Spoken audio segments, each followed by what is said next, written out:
సంవత్సరాల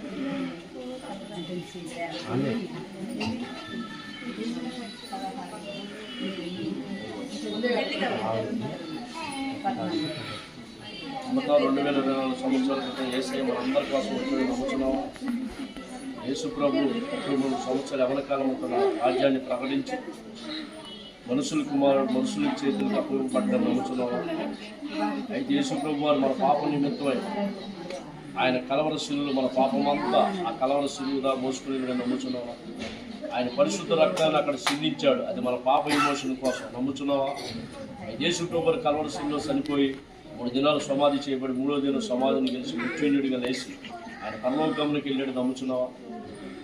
మళ్ళీ చనిపోయిన వారి కొరకు క్రీస్తులో రక్షించబడ్డ వారి కొరకు తిరిగి రాబోతున్నాడు నమ్ముతున్నావా? అయితే నమ్మినా కొన్ని సమస్యలు రావచ్చు, బాధలు రావచ్చు. యేసునామములో మనకు ఆశీర్వాదమే కాదు, కొన్ని కష్టాలు రావచ్చు. అడవరికి నిలబడతావా?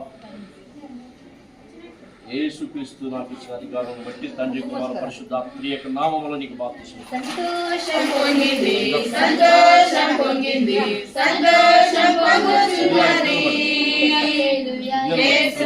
ప్రేమించిన నాటి నుండి నేటి వరకు సంతోషం పొంగుచున్నది.